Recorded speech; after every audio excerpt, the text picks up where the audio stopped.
Welcome to the Saints That Serve podcast, where each week your hosts dive into the crossroads of faith, culture, and the unknown. Christ is Lord, and the kingdom is now.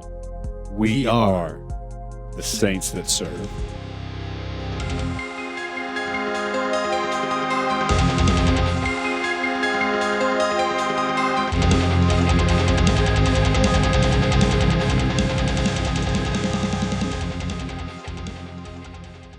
Ladies and gentlemen, welcome to episode 46 of the Saints That Serve podcast. That is the Saints That Serve podcast. All right, you get it. This is our podcast, and we're the Saint Boys. That's right. I'm Saint Boy number one. Ow, ouch. And that's John. Oh, dang. No, but welcome to episode 46. We're steadily encroaching on episode 50, baby. Episode 50. And after that, not but 2 episodes after episode 50 is our 1-year anniversary. That's right. Where we've been doing this podcast for a whole year, you guys. That's right. One heck of a show. One heck of a show, Bob. We are actually going to try and plan something a little fun for episode 52 because that's the 1-year mark. So stay tuned for that. It'll be maybe a fun little recap. Yeah. Of the past year. So make sure you guys are hitting up the comments if you can and commenting on what's been your favorite episode or what's been your favorite moment inside an episode this past year so that we can kind of have a highlight and bring up all the fun stuff that we've done this year so far. Yeah. So my favorite episode was episode trailer. Episode trailer? Yes. It wasn't episode 1. It was trailer. Well, it is the most listened to on all the podcasting apps. Well, it is the shortest and the easiest to find if you're starting out. So That's true. But yeah, outside of that, if you need prayer for anything, we are praying for you on Fridays. So make sure to reach out to us if you need prayer for anything. You can reach us at any of our social media pages or through the direct messaging link at the bottom of the description for this show. We also have an email and a website. So you can email us at saintsthatserve@gmail.com or you can go to saintsthatserve.com. saintsthatserve.com or saintsthatservepod.com. Yeah. And reach out to us if you've got any comments, you need prayer for anything, or you just want to shoot the breeze. We will respond. So Eventually. But tonight's going to be kind of a fun, just one long dialogue. One long nerdy dialogue. Yeah, there's not going to be multiple segments. It's just going to be one thing. And so we're just going to get right into it. So we got plenty of time. But tonight we are going to be talking about... Tyler? Tyler, this is your transition into the rest of the night. We're going to be talking about the MCU.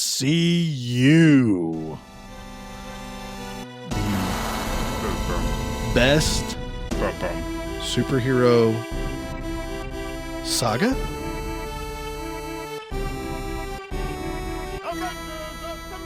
In cinematic history? The best intro. Assemble. That was well done. We all quieted it down. But so what is, if you're not good with acronyms, what is the MCU? Yeah, for those who don't know, MCU stands for Marvel Cinematic Universe. That's right. Marvel Cinematic, at this point, multiverse. Yeah.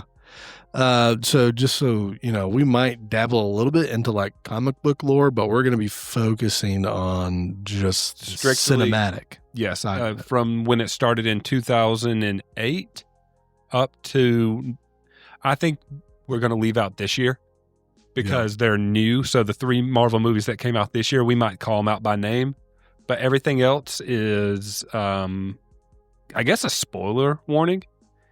Yeah, if you haven't watched anything in the past almost 2 decades now, then what are you doing? It's getting close. Yes. It's getting real close. I think only a couple more years and it'll be 20 years. 20 years? Yeah, in 2028, it'll be 20 years. That is insanity. Mm-hmm.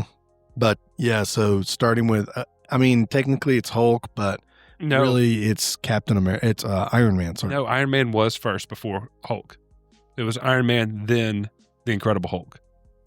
Oh, you're right. And then Iron Man 2. And then Iron Man 2. And then Disney bought it. That is insane to think, right?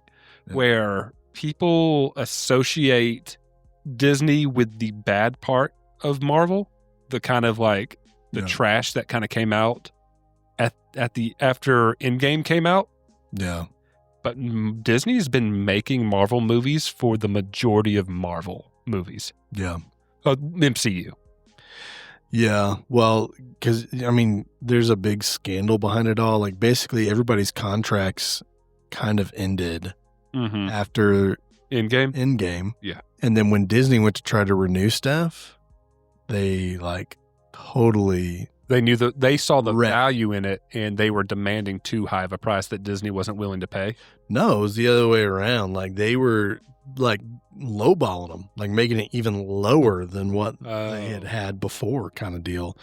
And so a lot of like Jeremy Renner and Scarlett Johansson, they were like, yeah, we're out.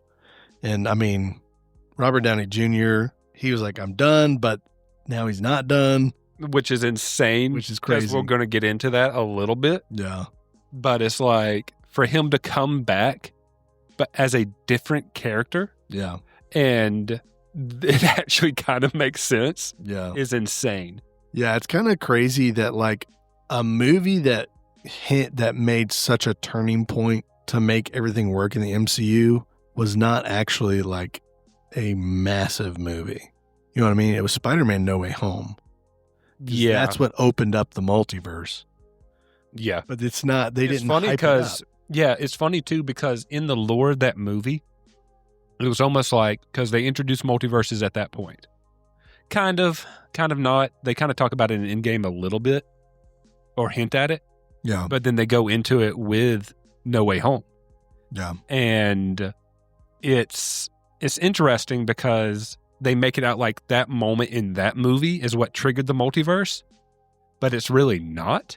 Yeah, because as you get more and more into the movies. Well, specifically the shows. Well, yeah, the shows. Yeah. Because Loki, really, the Loki show is what tears open the multiverse. The multiverse and makes it like really, I guess, easier to understand. And it's so interesting to see what they were going to do and what they're planning on doing and what they're backtracking on now. Yeah. Because it's like they were going to make Kang the villain. Yeah. He was the big bad. And what happened with Jonathan Majors and his, like, he got arrested. Yeah. And they fired him. So they had to rework what they were going to do with him. Yeah. But then his charges were dropped. So he's going to come back as Kang. That's the rumor right now. Maybe he won't come back as Kang, but he's coming back as Kang. But probably not in any capacity that he was going to be in. Yeah. So I like the direction they're going now. Yeah. But let's take it back a bit and just rewind a little bit, and let's talk about some of these early movies. Let's start from the beginning and just, we can name them out and just have a good time. Okay. All right. So Phase 1. So Marvel. Yeah, boy. Yeah, boy. Yeah, boy. So Marvel puts out their movies in phases that are all kind of grouped together in like a theme and kind of like a villain. Yeah. Like an arching villain that kind of leads up to it. So the Phase 1 was Iron Man, Incredible Hulk, Thor, Captain America, the first Avenger, and then the Avengers. Yeah. And then Iron Man 2, but Yeah, Iron Man 2 is in there. It was in there. Because that's where Black Widow gets introduced. Yeah. Is in Iron Man 2. So really, it's those movies introduce these characters. The key 5 characters. Which one do you remember? Which one Hawkeye was introduced in? Yeah, the Avengers. Technically Thor. There we go. I was going to say. Yeah, Thor. Thor, but really introduced in, like, because he has like a 3-minute scene in that movie. It was less than that. It's like he shot some arrows at Thor and that was it. Yeah. Still, for him to come back as a major character in the Avengers.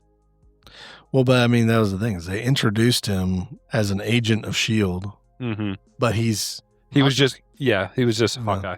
You know, that's it. And so Hawkeye becomes an Avenger or a superhero, but he starts out as an agent right. of S.H.I.E.L.D. So it makes sense. I mean, so does Black Widow. And Black Widow is the same thing. Like she's an agent for S.H.I.E.L.D., but then she becomes a superhero, but she's not getting her own movie right there. For a very long time. For a very long time, yeah. And I apologize. I said 5. There's 6 Avengers. Yes. Yeah. So the 4 major ones you see everywhere, like as on marketing and all the stuff, the 4 that people absolutely love, and then Hawkeye and Black Widow. Dang. I mean, let's be honest. That's how they market those characters, right? Yeah, yeah. They are supported. I mean, yeah, they are kind of. It's like you have the 4 Avengers and then the 2 supporting characters, which work in the Avengers, right? Yeah. But you got your 4. Well, and I think that like, because there is that point, Hawkeye and Black Widow, they're not superpowered entities. They're just really good at what they do. Yeah. You know, like that's it. I mean, Captain America is a super soldier. Iron Man's rich. You're right. Hulk's super strong. And then Thor's obviously super strong and he is in this world, eternal, a deity and immortal. Yeah. Who can die. So, and then, you know, Hawkeye is really good at shooting bow and arrows. Yep. And Black Widow is really good about putting big guys to sleep. Sun's getting real low, big guy. Sun's getting real low. Oh my gosh. But let's talk about this. I kind of want to, because phase 1 is what really, I think, in phase 2 and 3 are fantastic. Yeah. But I don't think we'll ever get what phase 1 was. Yeah. It didn't dip much, but it was peak MCU. Yeah. Let's be honest. Like, maybe that's a hot take. Yes, some other movies are better. I think better movies than the first phase movies. Mm-hmm. But when you're talking about what they led up to and they paid off with, it was insanely incredible and industry changing. Yeah. I think would be the best way to put it. So you have Iron Man come out. Yeah. And again, this all happened to lead up to one Infinity Stone. That's it. Yes. Yeah, yeah. That's it.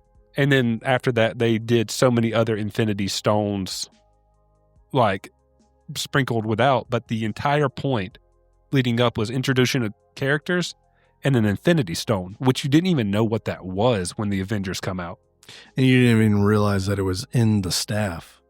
No, we're talking about the Space Stone, the Tesseract. That's what I'm saying is they didn't acknowledge it was an Infinity Stone. It was just a Tesseract. It was an artifact. Yeah, but you're talking about the Mind Stone later. Oh. With the staff, which technically there is an Infinity Stone in the first phase, or 2 of them. Yeah. But one isn't said, hey, this is an Infinity Stone until later. Yeah. So these movies come out, right? When Iron Man came out, we always had superhero movies come out, but we didn't have the thing that happens in a lot of movies now where they hint at other movies at the end of post credits and all that stuff. Yeah. So Iron Man came out, Robert Downey Jr., fantastic movie. Correct. And at the very end of it, after the movie is over, I don't know who would have waited to see if there was something at the end. I feel like most people were like, saw that on DVD or something like later on, you know? Someone waiting for everyone else to leave the theater so he can get a couple more kisses on his girlfriend. Something like that. And then they got freaked out by Robert Downey Jr. coming back on the screen. Hey guys, what are you doing? Whoa. No, but so at the end of Iron Man, Robert Downey Jr. comes into his house and there's a man in his house. Yes. It is Samuel L. Jackson and he is being played by Nick Fury.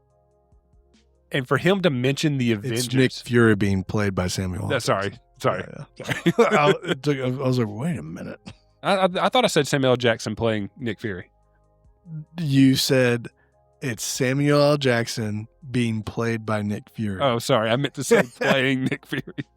And he says, I have a job for you. I want you to be part of the Avengers initiative. And it's just like, boom. It's insanity, right? Yes. So people are thinking, oh, we get another Iron Man movie and they'll lead towards whatever. No, we get the Hulk next. And then after that, Iron Man 2. Yeah. Then after that, Thor, then Captain America. I'm pretty sure that's the order. Maybe I swapped two of them. I think it was Captain America, then Thor, because they introduced the Tesseract in Captain America. Yeah, Thor introduces Loki. Tesseract is introduced in Captain America. Right. So you are introduced to the villain of the Avengers in Thor, and then you are introduced to the MacGuffin, as they say, in Captain America. Yeah. And so essentially in Thor's movie, Loki is defeated and he's cast out. And then in the Avengers, he comes back after the Tesseract, and it's kind of hinted at that he is, while he's cast out in space, he is recruited by something to go get the Tesseract. Yes. So we have 5 movies leading up to the Avengers movie. Yeah.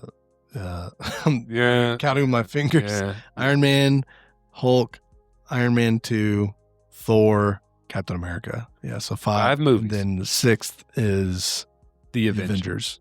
Seeing that movie in theaters, you would have thought you were at a football game. Yeah.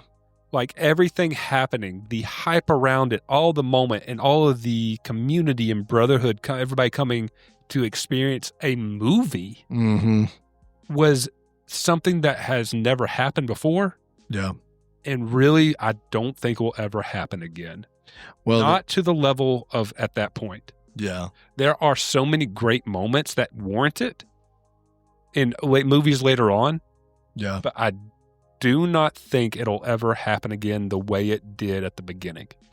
Yeah, well, because phase 1 is 2008 to 2012, so they take 4 years to build up. They had a movie a year. We have 3 movies a year now. Yeah, but they took 4 years to build up to the Avengers. Yeah. You know, the first team up, if you will. Mm-hmm. And then phase 2 is 2013 to 2015. And that's when they start slamming in all the supporting characters. Yeah. While putting in the characters and getting sequels and Thor 2, Captain America 2, best Marvel movie ever. Winter Soldier. Winter Soldier is the best Marvel movie ever. Yeah. And you had Guardians of the Galaxy come out, and Black Panther, did it come? That was phase 3, right? Black Panther? Yes. Because that's when it comes out. Black Panther's introduced in Civil War. That's right. So then he gets a movie. Which is Captain America 3. Yeah. So, so Thor, Dark World, Captain America, the Winter Soldier, Guardians of the Galaxy. There's only 3 movies leading up to Age of Ultron. But the Avengers Age of Ultron is not the last movie in phase 3. Yeah. It's Ant-Man. Which is weird that they did like the phases. Like the first one makes sense. They end it with the Avengers, the team up. Yeah. But then phases 2 and 3, like the closing of the phase is a one-off movie for a character. Which is a good character. I mean, no, I'm not dogging Ant-Man in any way. I think Paul Rudd did a pretty good job. Mm-hmm. But like that's the end of phase 2 is Ant-Man. It's not Age of Ultron. It's Ant-Man. And then phase 3, the end of it is. So yeah, really you get like sequels. So it's Iron Man 3, Thor, Dark World, Captain America, the Winter Soldier.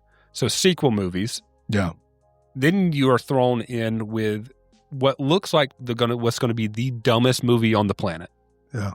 You have a green woman, some buff dude, a talking tree a living tree and a talking raccoon. Yeah. All hanging out with the dude from Parks and Rec. Yeah. And it's like, what is this movie? This is going to be the worst thing I've ever seen. Guardians of the Galaxy is incredible of a movie. Yeah. It was almost like Avengers all over again. Yeah. All in one movie. Yeah. And they made it work even though they just introduced all these super off-the-wall odd characters to you. Yeah. I just want to kind of I wanted to stop and kind of talk about that because I think that is the best middle ground between comedy and seriousness in the MCU. Yeah. Because later on, when we get in past phase 3, it becomes overly goofy in a way that demeans these characters that you built up over the last 10 years. Yeah. These heroes, these people that people idolize. You shouldn't, but people do idolize these characters. Yeah. And then they built them up, and then after Endgame, they start breaking them down. Yeah. Here's the deal. I would like to blame Taika Waititi.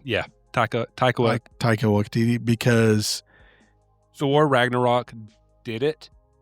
Yeah, like it was funny, but they kept going. They kept digging in to just this silliness, and it kind of ruined a lot of these characters for what we were doing. Yeah, what they were doing. Let's pull back for just a second. I want to get back to it when we get to phases 4 and 5. Okay. Because we can get through these other phases fairly quickly now that we talked about the Avengers. Yeah.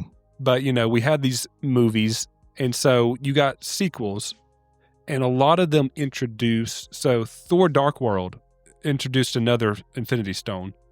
Winter Soldier did not. Iron Man 3 did not. Guardians of the Galaxy introduced another one. Yeah. And then Age of Ultron introduced an Infinity Stone. So all in phase 2, we got 3 Infinity Stones, where in the first phase, we led up to this one big story to introduce 1 Infinity Stone. Yeah. And so you have the Avengers teaming up a second time with to fight against a killer robot. And that's the second Avengers movie. Yeah.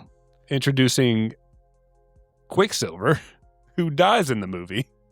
Yeah, that I think was one of the most frustrating things for me. Mm-hmm. And don't get me wrong, I really like Age of Ultron, but it was such a letdown because they built up a second time, and it really did not pay off the way the Avengers did. I think that's where we start getting that a little bit of superhero fatigue. Yeah. Not a lot, but we start getting it because it's like now they're starting. The first phase was all realistic kind of stories that you could relate to, anybody could enjoy. Yeah. And then phase 2 starts getting into the nitty gritty, into the deeper cuts of Marvel. Yeah. Not terribly deep, but the deeper cuts of Marvel. And then you start only trying to appease. Here's my take. I think that Age of Ultron was a pretty good movie, right? Mm-hmm. But I feel like hindsight, right? Because we've been through all of it. I really feel like Age of Ultron was more of a setup for Civil War. Yeah. And introducing It wasn't Vision. a payoff movie. It was just another movie, like you said, leading up to something bigger. They wasted a villain. That's a really big villain in the comics, right? Ultron's like a really big deal. Yeah. And they threw him in. He was a 1-movie deal. Got him in, got him out, done. And so the movie really does feel like it's an introduction for some key players for the next phase, which is... It wasn't meant to... It was a good movie, but it was more of a bridge to the next story than actually telling a good story in the moment. It wasn't a climax for the previous movies. Yeah, like the Avengers was something that led up to something great. Yeah. This just felt like another movie. This really was a lead up. Age of Ultron was really a lead up to Civil War, which is just another movie in the next phase. It's not even a climactic. Because you just introduced these characters that are there. Like, we do have this problem with the MCU where it's like, instead of giving a character a movie, they kind of test the waters with some characters. Yeah. And then maybe later on give them something. Yeah. And they do that, especially for Age of Ultron, they do that with not Black Widow, Scarlet Witch and Vision. Yeah. Which doesn't happen for a very long time either way. Yeah. But that's really that's what I was getting at. I feel like it was more so just a setup for Civil War and an introduction to the two key characters, which are Vision and Wanda, because they play a big part in the end in Endgame, in Infinity War and Endgame. Mm-hmm. Then they also play a key part in the multiverse. Yeah. So they're kind of really important characters for the overall, I guess, movement of the story. But they don't get their own movie. They just get thrown into Age of Ultron. And So something major that happens in what you're referencing to is in Age of Ultron, Ultron is a robot created by Tony Stark to protect the Earth, but he becomes sentient and he thinks... Not a robot, he's an AI. Correct. Sorry, he is an AI. Yeah. And he decides that, his programming is protect mankind, but he sees that mankind is so violent that the only way to protect mankind from themselves is to wipe out mankind. So he essentially picks up an entire city, is going to drop it back down on Earth to blow up the Earth. Yeah. And so the Avengers go in and stop them. That is Sokovia, right? Mm-hmm. Yeah, he picks up and drops Sokovia, and they don't save everybody, but yeah, but they stop Ultron, and in the process, Quicksilver dies. Yep. And Scarlet Witch, who was a villain in the movie, is now a Avenger. Heroine. Like she was recruited by Ultron to help him, and by the end, she turns on him. Yeah. So he turns on them first, but yeah, you get the idea. Yeah. Yeah. Yeah, boy. So moving on past that, and again, we are moving through this fairly quickly. We're talking about 10 plus, almost 20 years worth of content. We're not going to go into too deep detail on everything. Yeah. We're just kind of talking about this in general. Doctor Strange. Did you like Doctor Strange? The first one. Yeah, it was pretty good. Yeah. Dormammu. I liked it. Real quick. Sorry. I'm looking at the cast here for Age of Ultron. It says that Idris Elba is a cast. Who did he play? He's Heimdall. Oh, yeah. Looking at this, I'm like, I don't remember him in Age of Ultron. He is the gatekeeper in Thor. It's the all-seeing. Oh, my gosh. All right. Sorry, continue. Yeah. So, Doctor Strange. Doctor Strange.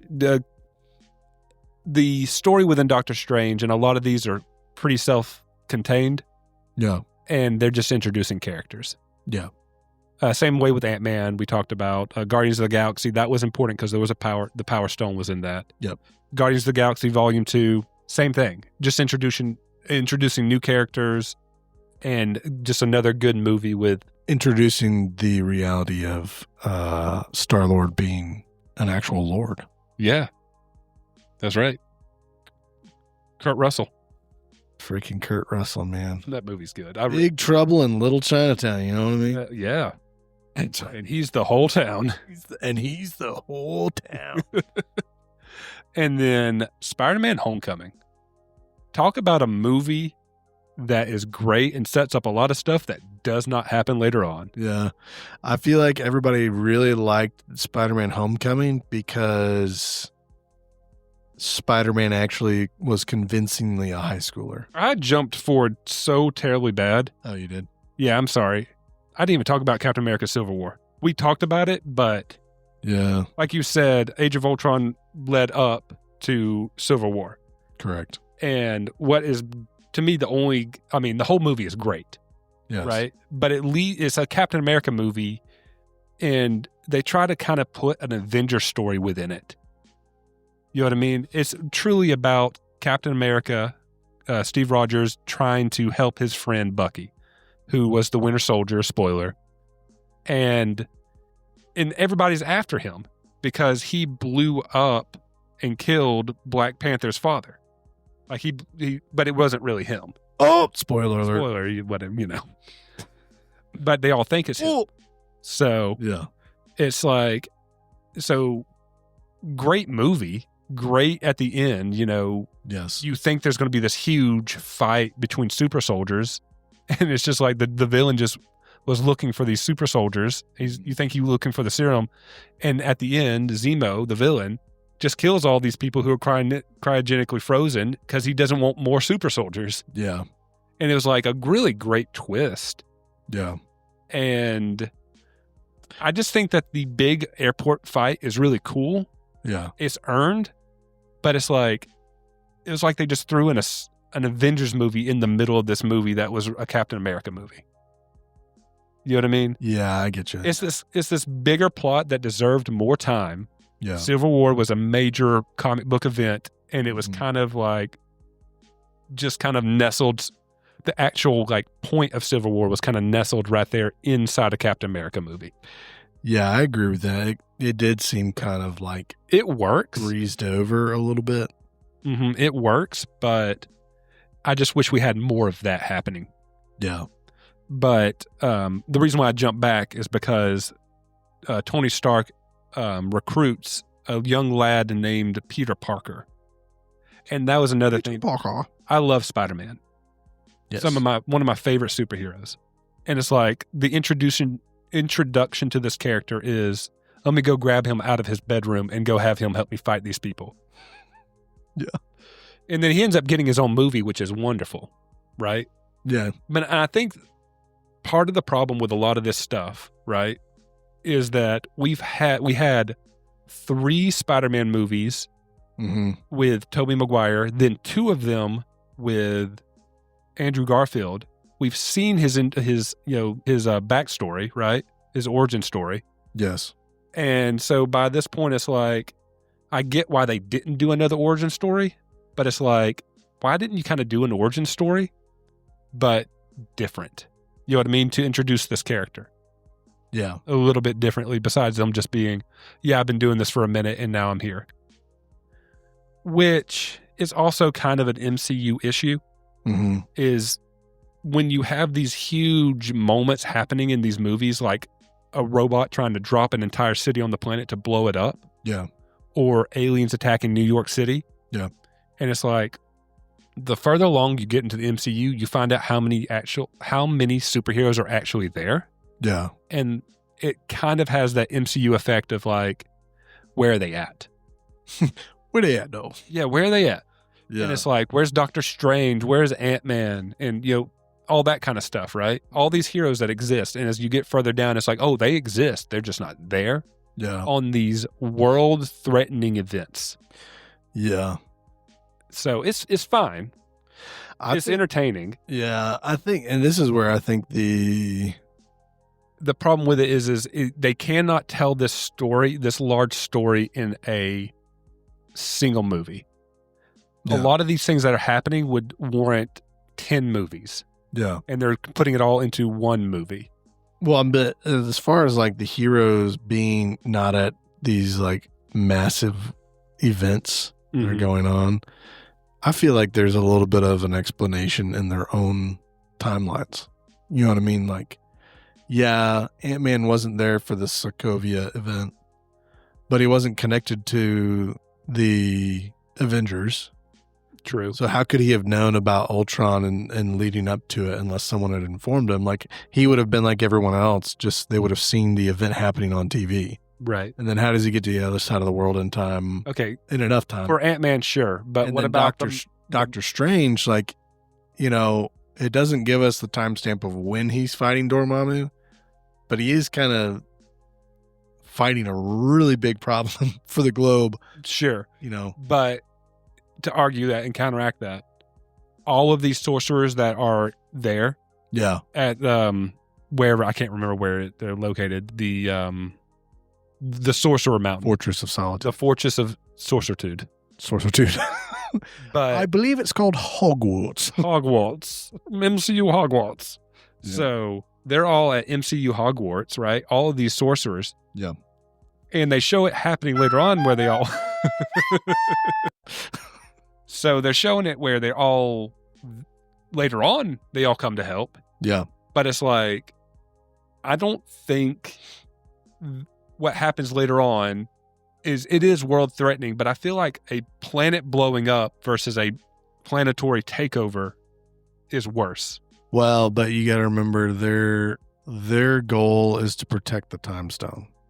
So it doesn't matter what dimension they're in. If they need to move a dimension, they can, but they can't compromise the protection and safety of the time stone. So Sure, but they can Sokovia event, they can spare some people. yeah, that sounds great, but they're not great. Like that's the whole point of No, the thing sorcerers. is we can end up coming up with excuses after excuses to why it happened in the lore, and that's perfectly fine. But at the end of the day, it's because this movie doesn't have those characters. Yeah, that's really what it is. Yeah. Is the Avengers, this Avengers team is here, and that's all you're going to see happen. Yeah. Even though if this was realistically happening, every single event would have every single hero there, like we get eventually. Yeah. But I mean, like, but seriously, in the argument, like the sorcerers, they're so consumed with protecting the time stone and the essence of the time stone that they won't get involved in a lot of different things. Like Hulk had to debate with the Sorcerer Supreme. Yeah. Like,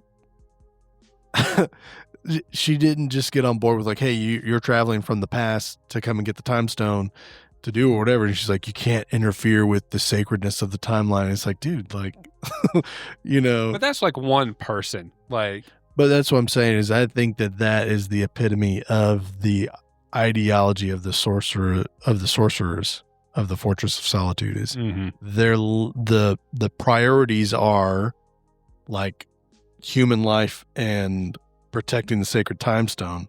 It's like this, like it's out of whack. Like protecting the time stone is a greater importance than human life. True. And so when there's an event, I feel like if the world blows up, that's not going to protect the time stone. Well, that's what I'm saying though, is they can move the time stone.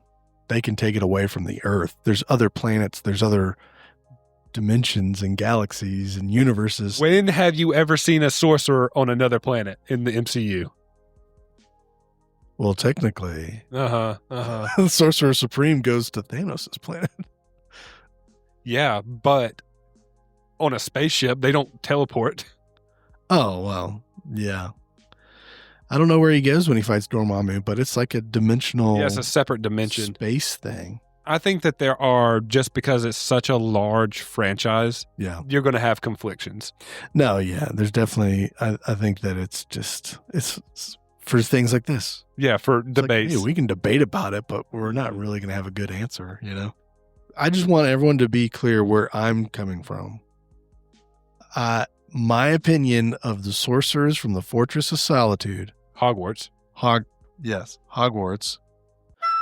They do not care about human life until they do and come and help.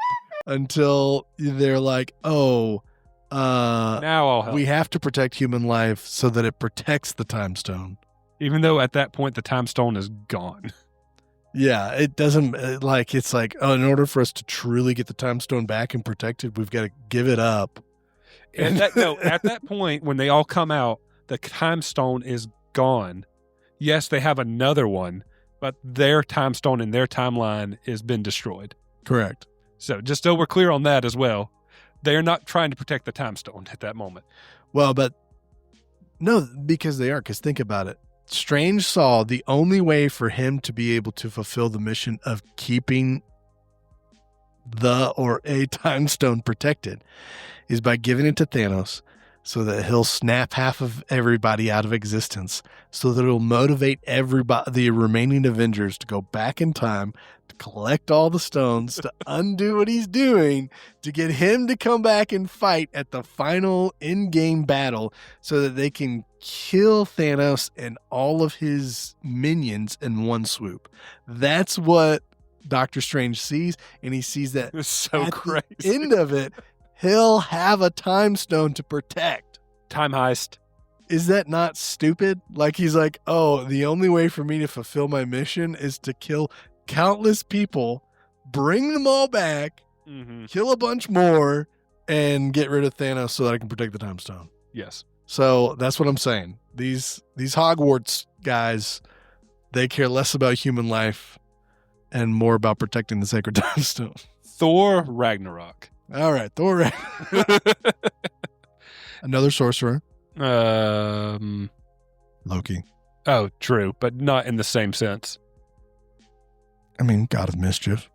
Sure. I think his magic's different from the magic in Hogwarts because so is Scarlet Witch's magic is different. You know, there's different types of magic, which is weird to me because it's all witchcraft. Well, yeah, but that's this, like there. I mean, that's kind of pulling from reality though, because there is when you get into the whole witchcraft stuff, like there's apparently light magic and dark magic. Yeah. And so, and they classify it that way. And there's different witches for different sects that do different things. It's all evil, but they're trying to masquerade it as like, oh no, it's not evil. We're good. We're good witches. We do good stuff. It's like, yeah, but you're practicing. I mean, you're calling upon demons to do magic. Literally later on in a movie, they are doing just that. Yep. But yeah, not even like warping it to make it look like it's, oh, we're doing magic, but it's good. In a movie later on, they are doing evil magic to benefit themselves, and they don't pose it as being good. Yeah. So, Thor Ragnarok. Do is this your favorite Thor movie? No, really? I actually like Dark World better. Yeah. It's a little goofy. I like Ragnarok. But I like Ragnarok in the sense of that, like it is a fun movie to watch. Mm-hmm. But it's the starting of demeaning a highly beloved character for comedy. Correct. Where early on you had funny moments, but it wasn't at the expense of your own characters. Correct. Yep. And they did a lot of things to like build character development for certain characters in Thor Ragnarok, and then they retconned it in the very next Thor movie. Yeah, you're right. Because they were like, okay, Jane Porter's out of the scene. Yeah. And now we're going to start doing, maybe we're going to allude to the idea of Thor and Valkyrie being king and queen, being exclusive. Yeah. And like this is the beginning of their story or whatever. And then they do Infinity War and Endgame, and it's like, oh, she's in charge and she's babysitting him because he's lost it because he didn't show up in time or whatever. Yeah. And I get that they built him up for him to lose and be broken down. Yeah. But they could have done it better. That's my one complaint about Endgame is Fat Thor. Yeah, Fat Thor. Like he ends up redeeming himself, but the problem is in Thor: Love and Thunder, he's then built up and broken down to build himself back up. They always are bringing down this character. Yeah. For him to bring himself back up, and it just every time it's more demeaning every time. Yeah. Yeah. I feel like at some point you got to let the character develop. Yeah. You know? A continuous development, not develop some and then break them down to then have to develop them back to where he was at before. He has to relearn. How many times has Thor been cast out for him to then prove himself again? Yeah. Every single movie. Every single movie. So let's talk about Black Panther. Okay. I really like this movie. I think it is a great movie. There is only one complaint about it. The last fight scene, if you watch it now, the CG is awful. It looks like you're watching a cutscene from an Xbox 360 game. It's pretty bad. It's aged pretty poorly, and it's such a shame for what is a great movie otherwise. Yeah, I feel like that's another character that they just kind of pulled in and then threw out. Warmonger. Yeah, you know, like they used. Did you see Wakanda Forever? The second one, right? Yeah. Yeah, I saw it. They use him in the celestial plane. What's crazy is that's one of only a few character villains that they've brought back. Yeah. Even for a little bit. I think they did it with Ant-Man's villain. Yes. They did it with Red Skull. Correct. And they did it with Warmonger. Yeah. And I don't think there's too many others. Correct me if I'm wrong in the comments. I mean, Thanos, he pops up in several movies. But after his defeat, after the character's done. Yeah, I guess technically not. Unless you want to count the beginning of Endgame and then the end of it. But yeah, that is a good movie, and it's a good, solid, secluded movie, but at the same time introducing more of this character. Yeah. And then we get one of my favorite probably my second favorite Marvel movie because of the ending, and that is Avengers: Infinity War. Infinity War. So we are, little backstory, we are built up for the past 9 years of these movies that we just talked about. Yes. Being hinted at something larger, something bigger. These things they call Infinity Stones, which are pieces of rock that have immense power and abilities associated with them. I like rocks. I like rocks. I like trains. Good one. So each one has something different. The time stone that allows you to travel through time. The power stone that just has immense power to it. Space stone that allows you to travel through through space. And then, the mind stone, which allows you to manipulate people mentally. Sure. And then the soul stone, which I never understood what that actually really does. Yeah, I don't feel like it's ever utilized for anything. It's just one of those things where it's like you need it. I mean, it created Vision and it created Ultron. Yeah. No, it didn't create Ultron. No, I thought the Soul Stone was the one that he had to harvest on the planet. No, the Soul Stone was the one that was in the staff. Which one was on the planet? Which one was on the planet? Where he had to sacrifice his daughter? That was the Soul Stone. That's what we were just talking about, the Soul Stone. I was talking about the Mind Stone. Okay, well, you said Soul Stone. I did. Then I transitioned into the Soul Stone. Hey, Charlie! Okay. Mind Stone. All right. But then the Reality Stone.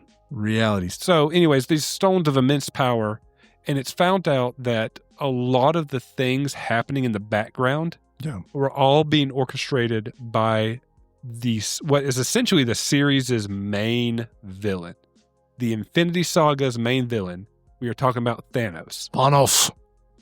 He wants all of the stones so that he can utilize their power to what he claims to be save the universe. Yes. So he, throughout this movie, is slowly collecting all the stones, finally getting them all together. And we are getting all of these characters. This had how many characters in it? 30, 40 superheroes throughout all these movies. Yeah. Something ridiculous number. A lot. And so they are all just kind of trying to stop Thanos from collecting the stones throughout this movie. Yeah. And at the very end, he gets the stones, he snaps his finger, and kills half of everybody. And then we have to walk out of the theater. That is one of my favorite moments because everybody... Oh, dark. Seriously, bear with me. At this point, after watching Marvel movies for so long, right? Yeah. It was the same old, in the sense that you're going to have the hero fight the villain and the villain's going to lose and we're going to wait to the end credits to watch the next thing. Mm-hmm. And at this moment, we had Thanos winning, everybody losing. We're watching all of these superheroes literally blow away in the wind, turning to dust. Yeah, I don't feel so good. I don't feel so good, Mr. Stark. Yeah, boy. And just the sadness in the room was such a different tone. Yeah. And I'm going to sound awful, but I laughed because it was so, seriously, in the movie theater, when we watched that movie and everybody was just, usually you walk out of an Avengers movie and you're cheering and clapping. Yeah. It was like walking out of a funeral. Dang. It was so somber. Yeah. And the emotion of the room got to me so much. And my only reaction was laughing because it was insane that this movie franchise that I've been predicting for years, and it's been the same old, surprised me again. Mission failed. We'll get them next time. So I love that ending. That song that they play with Thanos walking out onto the porch of his little planet house thing and sitting down and just nodding his head like, I did it. And it cuts to the credits. Yeah. Yes, we get another movie. What was that song? It was Just part of the score? Yeah, it was part of the score. Okay. It's called Porch. Porch. Yeah. So, yes, the Avengers lost. Yeah. And then we had to wait 2 movies another year, right? And they came out with a lot of people's least favorite movie. Ant-Man and Wasp. And Ant-Man and Wasp was really good. yeah. And that post-credit scene tied into why Ant-Man is still alive. Yes. And then we had Captain Marvel. Yeah. Captain Marvel is an okay movie. And that's all I'll say about that. It's just introduced to this. The character itself Yeah. is just way overpowered. And she proves that even in Endgame, Yeah. where she is way overpowered. That's true. She is quite Tremendously overpowered. powerful. So, Endgame, and we'll stop and talk about Endgame for a minute. So everybody, half the universe is dead. They're gone. Yeah. So everybody in this world, it's like, what is it, 5-6 years after they call it the snap. The snap. Or the blip. Later on, they call it the blip. Yeah. I guess I need to go back and watch it. Well, they call it the blip after Endgame. But 5 years has passed, and people are still alive. So Thanos' idea was if he were instead of stupidly, it shows why he's so crazy, right? Yeah. Is that he thinks that the world is overpopulated. I mean, the universe is overpopulated. So to solve for world hunger, he's just going to eliminate randomly half the universe. Yeah. So that there'll be enough to feed everybody, Yeah. which is arguable. Why didn't you use the stones to feed everybody instead of killing everybody? And people say that as a loophole, and I see it as how insane he is. Yeah. Well, But really, in the comic, it's because he's trying to impress a lady. trying to impress a lady, Yeah. which is essentially the Grim Reaper. And he's like, I'll get her attention by killing as many people as possible. Isn't it Hela though? No, it's a different character that kind of is like Hela. Okay. Because that was my thing. Like with Thor Ragnarok, they introduced Hela as the villain, Yeah. but it's like she's been trapped and now she's been released because the power of her father is fading, and so she's able to get out of her imprisonment. And now she's trying to go back on a global a galactic conquest. Mm-hmm. Now that she's freed. But like, I think it's at least in the MCU, it's a different character because Lady Death has been introduced at this point. Gotcha. In the stories. Wait, who was she introduced? Agatha all along, I believe. I never watched it, so that is full of witchcraft. So I kind of skipped that one. I just have heard that Lady Death is in that one. I'm trying to pull up Thanos' girlfriend. Thanos' girlfriend. What if you came up as a picture on that? You just search it and it was you. It kept on, the top search was Thanos' girlfriend Squid Game. What? Yeah. Oh, because there's a character in that he's a rapper who calls himself Thanos. Okay, there we go. Okay, yeah. Love interest is Lady Death, the cosmic entity and personification of death itself. Thanos' infatuation with Lady Death drives many of his actions in the comics, including his goal of assembling the Infinity Gauntlet and wiping out half of all life in the universe in an attempt to impress and win her favor. There you go. I feel like that would have been a better thing. That would have been a better what they were thing doing. for sure. It would have made so much more sense. But they went with a loophole, like something that has a loophole. But at the same time, it's almost like it's, when you get into the Hollywood's actually just giving you the information of what the world order's trying to do. Mm-hmm. Like it's the propaganda that's putting out the hints of like, this is what's going to happen.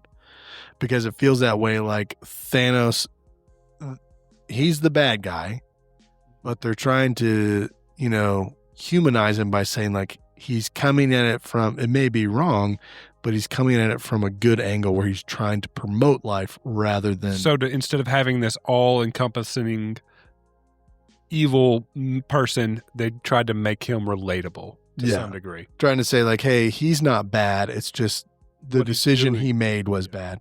And so, but then you look at like some of the stuff that we get into as a society where it's like Mhm. wars that don't make any sense, but it's like it's in the name of freedom, protecting people and freedom and stuff. And then like everything with 2020 that went down. Yeah. With the global pandemic, all the stuff that went on. I'm not going to say too much because I don't want us To lose another episode. Which, here's the thing.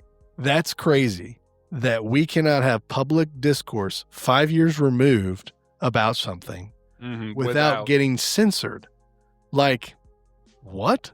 We should be able to talk freely about it. But for some reason, this has become so politicized, and they've tried to chalk it up to like how we view it. Yeah, how bad, like it was so bad. And it's like, well, as far as viruses go, it wasn't that bad, but everything around it made it really bad, you know?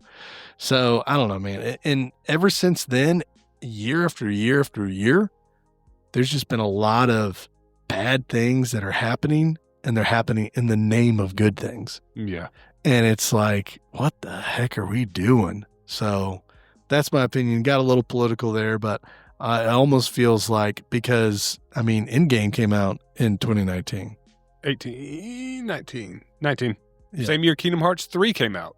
Yeah, there you go. Yeah. But that's my point is, and then what happens the following year? That's when the kickoff of all the insanity that's been happening the past 5 years.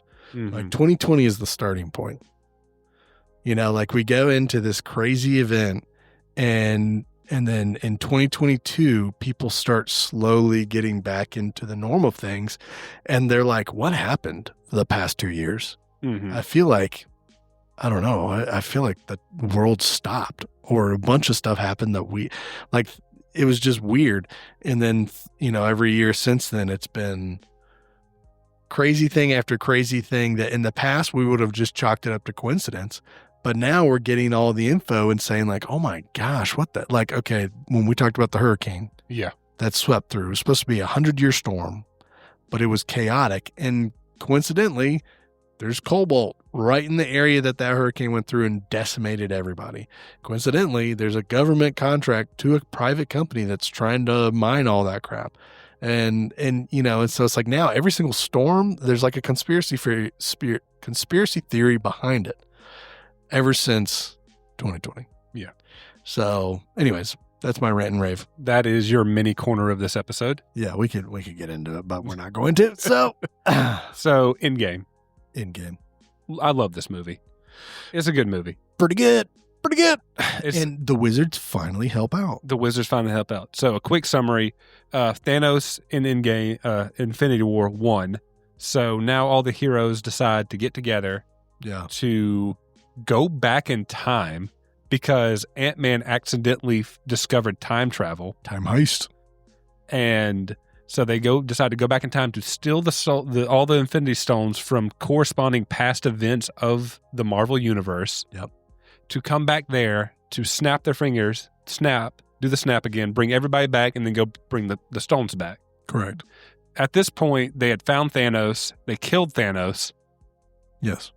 And now, while they're traveling back in time, a past Thanos finds out about it and gets saucy about it, and comes back with them to the future, to the present. To the present. And now there's a huge fight that happens. One of the coolest fight scenes in movies. Definitely a great one. And they fight Thanos. They win. Spoiler. Again, we're going to be spoilers. And the person who has to do the snap is Tony Stark, Iron Man, and he dies. Yeah. It felt good because we finally lost something. And again, it wasn't just another cookie cutter Marvel movie. Yeah. There was actual real consequences in this movie. Sure. And we end with Captain America deciding to bring all the stones back. And he decides to stay in the past, essentially. Yes. Because he was a time traveler. Like, he was frozen cryogenically and missed out. He didn't like any of the modern women. He wants his lady. So he had to go back in time. But it's such a great, neat bow on the top of this Marvel present. Yeah. Like, this movie is not the best Marvel movie, but they pay off so much that it's worth it. Yeah. Yeah, it's not no Winter Soldier, am I right? You are right about that, sir. So after that, we get, again, another not incredible movie, Yeah. but one that pays off so much that it hits you good in the nostalgic feels. And it builds up and pays off, and that's Spider-Man No Way Home. Yeah. I'm sorry. No, I apologize. It's not No Way Home. It's Far From Home. Yeah. I just realized this. The reason that the Wizards weren't helping out until Infinity War and Endgame is because why would Wizards help Muggles? Oh my gosh. There's definitely a stigma there. So I guess it wasn't until the Wizard way of life was being infringed on that they decided to jump in and help. There you go. That's what it is. So, yeah, and I'm going to kind of go through these quickly because after Infinity War, there was not that many good movies. Yeah. So we had Spider-Man Far From Home. Okay.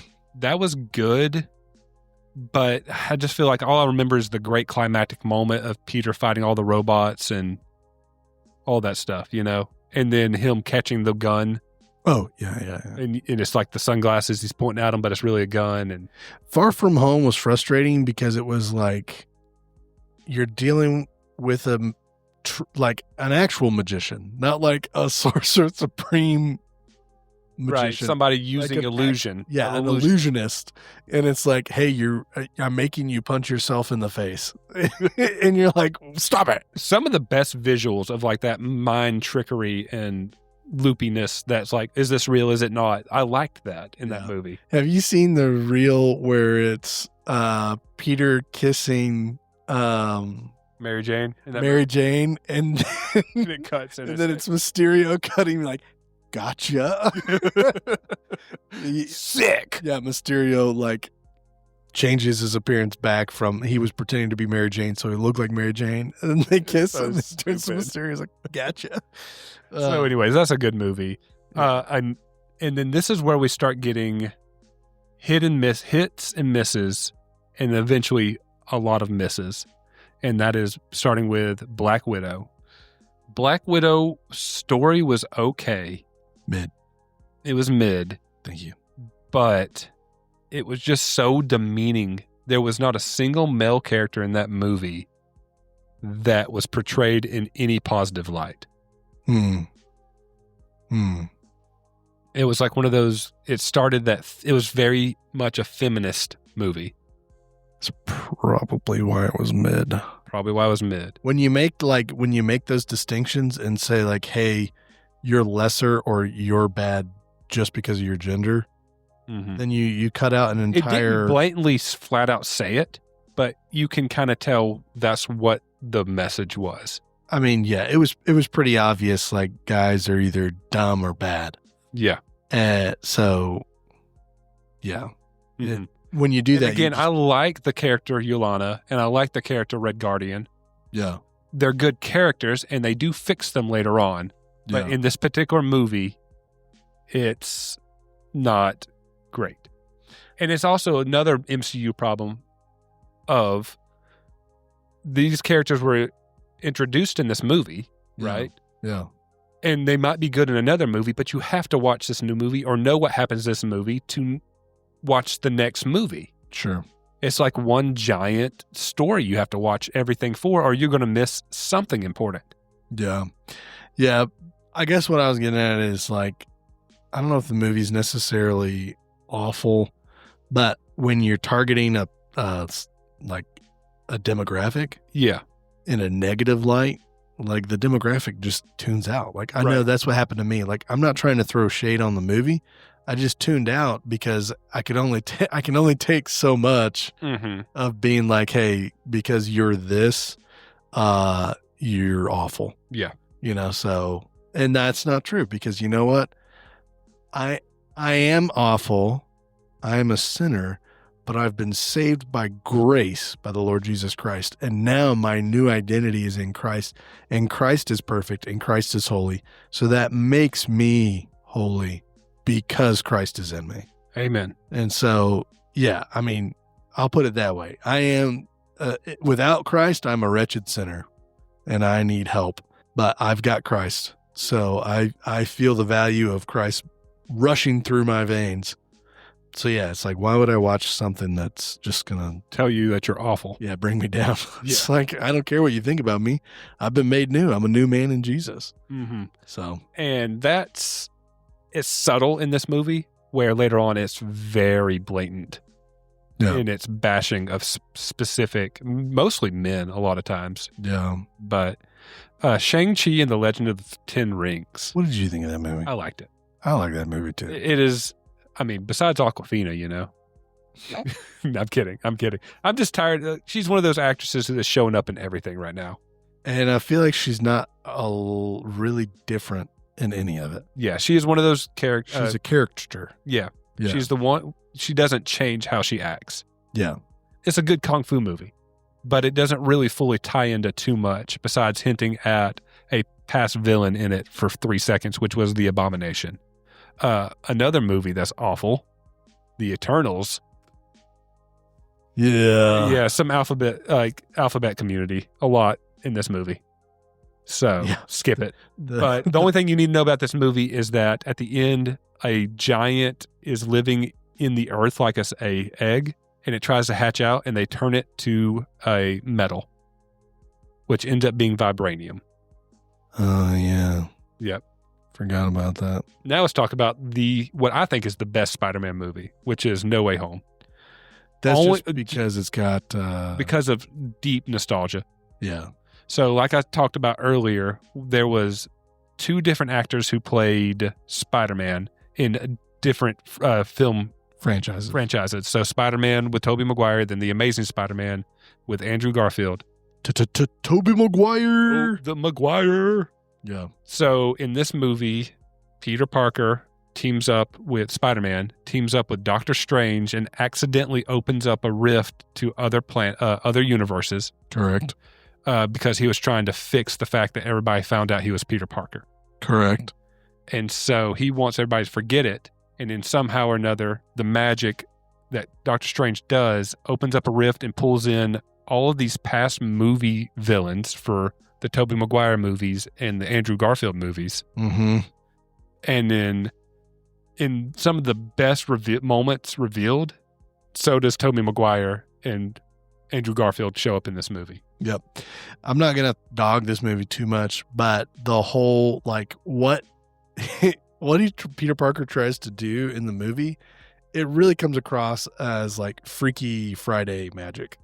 You know what I mean? Like, it's like, I want everyone to forget who I am. And then he just wakes up and then there's just a bunch of random people that know who he is and they're all here. Right. From other universes. From other universes, yeah. So this is really the start of the multiverse stuff. So Correct. And we can all blame, yet again, the wizard. the wizard. Speaking of the wizard, why is Jim being so mean to the wizard? Or why is Jim treating the magician so poorly? Yeah. Doctor Strange and the Multiverse of Madness. Do not watch this movie. Yeah. It is not a bad movie. We watched it so that you don't have to. Correct. It is not a bad movie. I think the movie is good. It executes its story very well. But it is heavily satanic. It is demonic. It has a lot of blatant demonic witchcraft magic in it. This is the one we were referencing earlier where he is using blatant demons and corpses and all these awful things to his advantage. In a conjuring way. He's using a book of dark magic to be able to fix the issue that he has, which is a Wanda who's trying to get the same dark magic to get her hypothetical children into her reality. She's seen them in other realities, so she knows they exist in other realities, but she wants them to exist in her reality. Mm-hmm. So at this point, by the way, Marvel is now putting out TV shows. Yes. So we didn't talk about it, but she lost Vision, her husband, who is a robot. Not her husband, her lover. Her lover. That's true. Yep.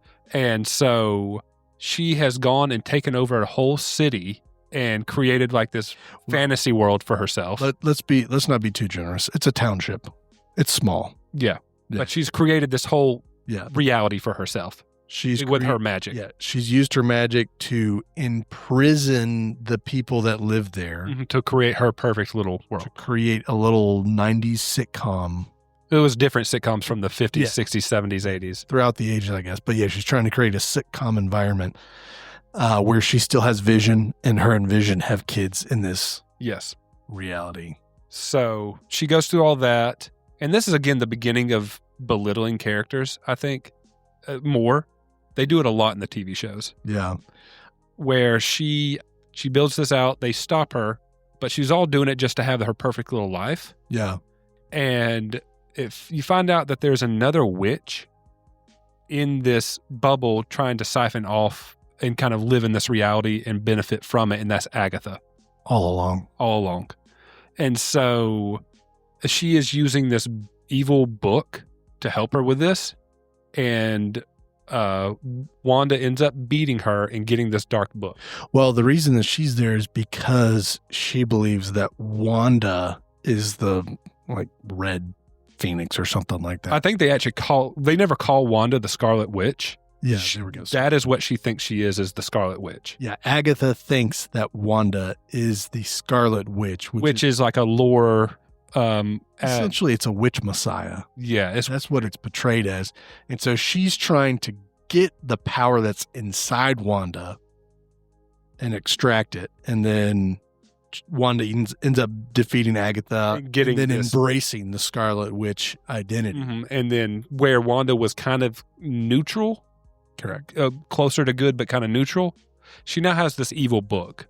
So in Doctor Strange in the Multiverse of Madness, she is now utilizing that book to try to go to another multiverse so she can have her children again. And so the whole movie is this girl from another universe who can travel from multiverse to multiverse. That's her power. Yeah. Wanda is after her to utilize her power to go to another universe. And I've talked about several times, the biggest issue to me with this movie is that they should have had a creature chasing them, and then the twist is Wanda was the villain. Yeah. But they reveal immediately at the beginning of the movie that Wanda is the villain. Correct. And so that was my biggest problem with that movie outside of the satanicness. Yeah. And I mean, the show was pretty good. My wife loved it.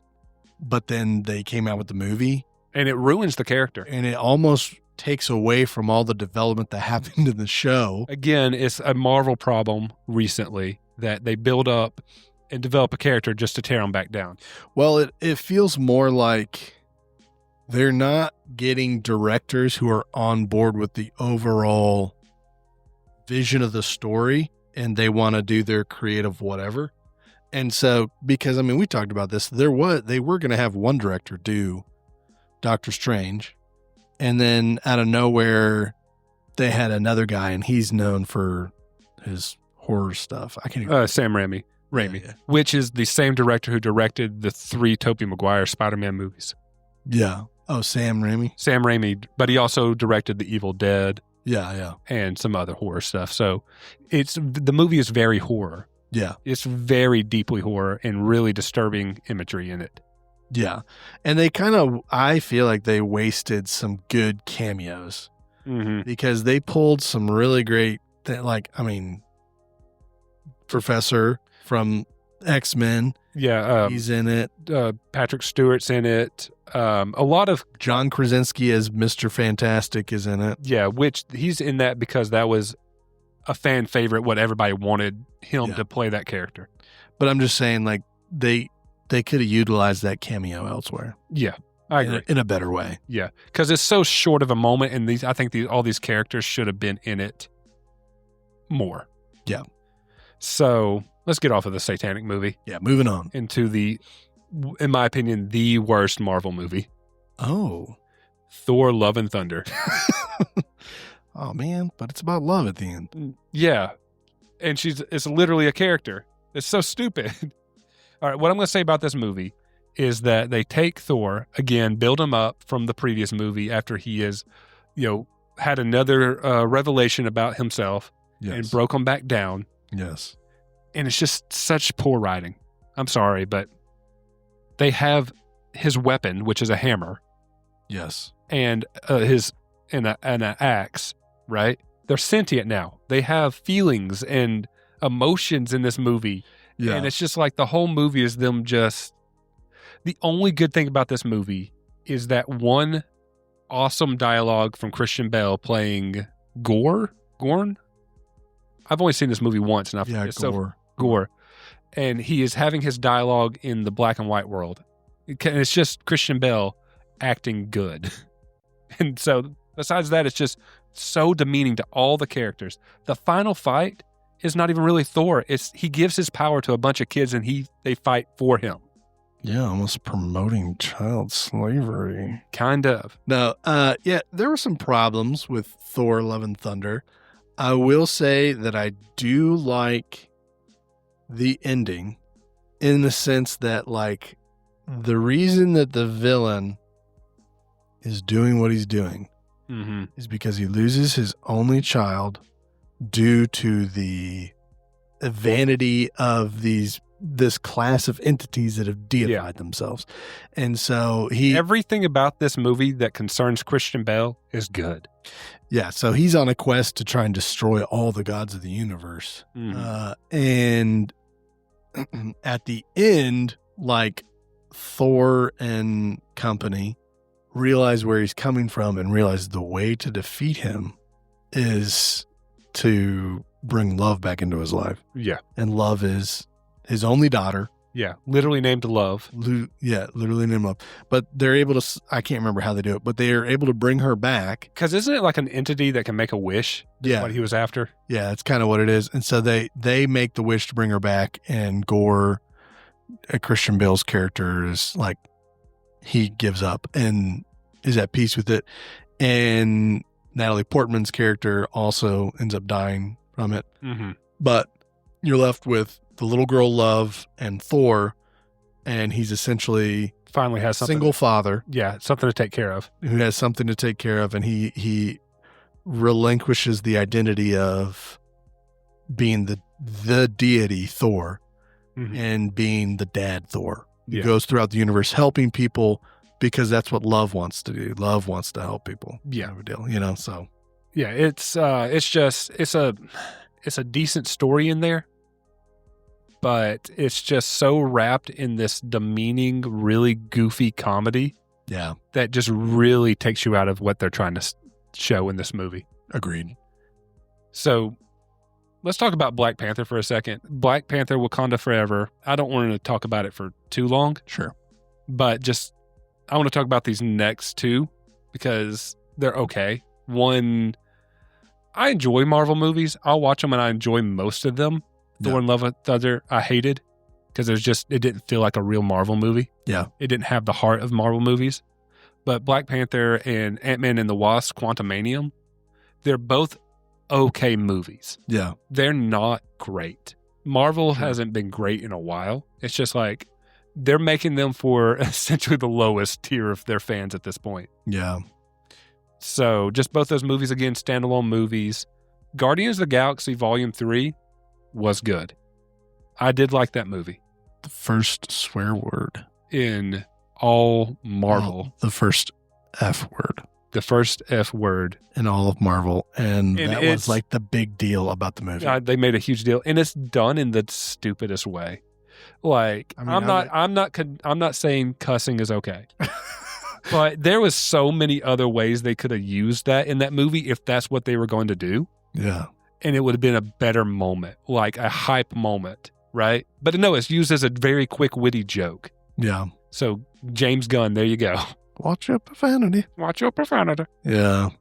I do want to say about the Black Panther movie, though, that was a legitimate retcon because the Bozeman died in real life. Like, it's not really a retcon because they killed him off in that movie. But I mean, like, as far as the character Black Panther, Chadwick Boseman dies from cancer, but they're still scheduled to, like, so a retcon, do this. And so they're having, you're right, they didn't retcon it, but I'm just saying, like, they had to redesign and shift everything Sure. to make a second Black Panther movie. Yeah. Which really, honestly, in reality, they just shouldn't have made a second Black Panther movie. They introduced Riri Williams in this, which is Ironheart, which her show just came out. It's not good. It introduces a major Marvel villain in that movie. I mean, in that show, like at the last minute. Who was it? Mephisto. Oh, Spoilers. Yeah. That is technically 2025, so whoops, but whatever. Wait, Ironheart. Who's that supposed to be? That's the one who also has an Iron Man suit, but it's a chick. Oh, I thought you were saying that the Black Panther's sister became Ironheart. No, Riri Williams is in Wakanda Forever, that character, and then she just got her own show. Who is she in Wakanda Forever? She's the girl with the Iron Man suit. I'll have to go back and watch it. I don't remember the Iron Man suit popping up. So talking, Did you see though that the actress who plays the Black Panther's sister, Shuri, she became a Christian. really, She got saved and she walked away from Hollywood. really, Yeah, she's like, I got saved. I believe in Jesus and I love Jesus. And so I'm stepping away from my career to focus on my faith. nice. And I was like, So they're gonna have to retcon again. yeah, so I don't know what they're going to do, but yeah, so she was like, yeah, she did an interview and that's what she said in the interview. So she might be back on the screen again in the future, but right now she's focusing on the Lord. Good. You know who wasn't focusing on the Lord?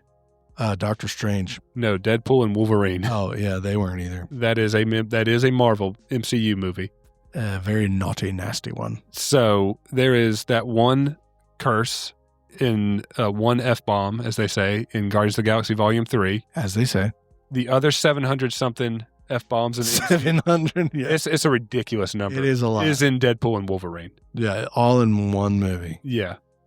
And then let's quickly talk about this year's movies. Okay. And all I'll say is that Captain America Brave New World, Thunderbolts, and Fantastic Four are all good movies. Okay. They have progressively gotten better, in my opinion. Yeah. On, with that, like where Brave New World was mid, but entertaining. Yeah. It's just like, it's almost like something happened. They had to redo the movie because a lot of the visuals were pretty bad. But at the end of the day, the story was good and the execution was decent. Thunderbolts was good, like it was above mid, in my opinion. Mm-hmm. Riz. And as of recording this, Fantastic Four just came out last weekend. Yeah. Incredible movie. Yeah, it looks pretty good. It was really, really good. And then kind of getting off topic, Superman came out this year. So totally different comic. I know, but what I'm saying is when we're talking about superhero movies, yeah, when you have 4 superhero movies come out in the same year and they're all good, yeah, I'm kind of excited for MCU's future right now. Okay. Yeah, I want to believe that Disney has hemorrhaged so much money because of the bad decisions they've made in production that they are finally getting their act together. They're actually realizing like, hey, we've lost so much money and it's not because of anything out of our control. It's 100% in our control. And so we need to figure out how to get back on track. To my understanding, they had gone, the reason why visually Captain America Brave New World visually looks weird and it's kind of odd of a movie. Yeah. Is that starting last year, they started going back and taking out a lot of the alphabet community and wokeness that they had in these movies. Yeah. They were seeing that these things were not bringing the crowds in like they thought it was going to. Yeah. So they went in and took out a lot of plot points and storylines that they had in this movie, right? Sure. And it cost them visuals at the end. The last fight in that movie goes back to looking like a video game instead of realistic. Yeah. And so I guess they started that and didn't have time to finish the visuals in some parts of the movie. Yeah. And then you look at Thunderbolts and it's again, it feels a little just disjointed a little bit, but not as bad as Captain America. Yeah. And then you get Fantastic Four, and there is nothing wrong with that movie Yeah. at all. And it makes me think that they did a heavy pivot and change on a lot of their content. And we were seeing the effects of it, and it's progressively got better throughout the year. Yeah. Yeah. Because, I mean, here's an example, the live action Snow White. Originally, like, they should have cast dwarves to be the dwarves, and they didn't. They were trying to be inclusive. So they said they made 7 magical beings, and everyone got super upset about it. And so they CGI'd dwarves. Yeah, back to the original character. Back to the characters.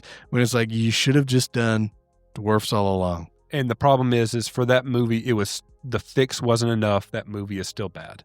Well, yeah, because it was like, you didn't want to do dwarves because you didn't want to be against the political correctness. And then nobody wants to watch a movie that is owned solely about political correctness. Yeah. And then rather than correcting the issue, you just try to salvage what's left, and nobody cares. They didn't have time to fix Snow White, and I think that they had enough time to do enough to fix Captain America. Yeah. And that's kind of, in my opinion, how it is. Yeah. Right? I think that, I'm hopeful, because I think that movie that just come out, Elio, is the same way. They took out a lot of alphabet-related things in that as well. I would not go see Elio. Is it still bad? Well, I was looking at a review of it, and there's a lot of stuff that he's doing to try and get aliens to come and abduct him. Is a lot of conjuring magic. Gotcha. Alluded to conjuring magic. He's not explicitly casting spells, but like he sets up the different things that he sets up, the different things that he's doing to try and is witchcraft related. It's witchcraft related. Gotcha. And so it's once again it's Hollywood putting subliminal messaging in the movie to condition kids to say this is okay because it's in a movie that I like. Yeah. So I'm as a father, I would not be keen on letting my kids go and watch Elio for the blatant witchcraft subliminal messaging that's in the movie. That's understandable. So yeah, I think that there's still stuff we're going to have in movies. Yeah. That is bad, but they are attempting to take out stuff that they are seeing that's not making them money. And I'm all for that. Improve yourself. Because I'd like to get back to a point where I feel comfortable taking a child to a Disney movie without having to look up whether or not you should be able to do it or not. Yeah. Yeah. They just need to get back to making what everybody wants to watch, not what they think 5% of the population cares about. No. And I will say again, Fantastic Four, you can pretty much let your kid watch. It's still a little violent of a movie is all. Yeah, I'll make that decision myself. I'm speaking in a general sense, not your child. I'm just kidding. Anyways, that's the MCU.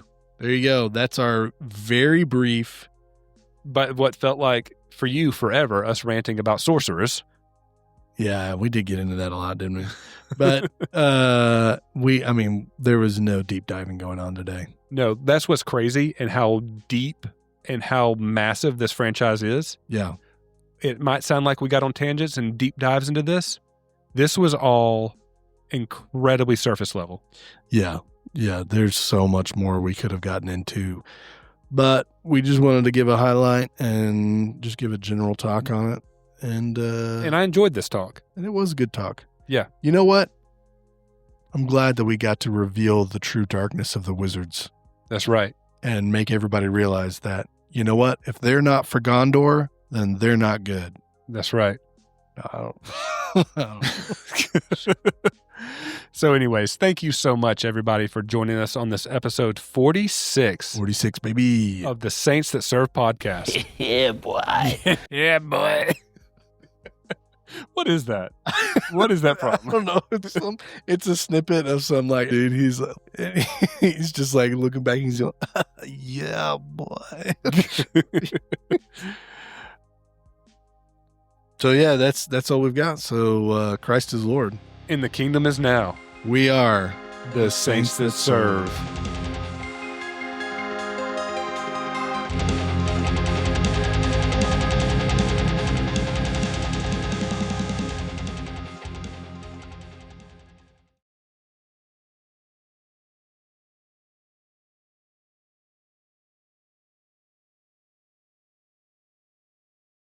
What are you feeling? So stupid. That wasn't the soundbite. That was me. Oh no! Yeah, boy. No, that's gross.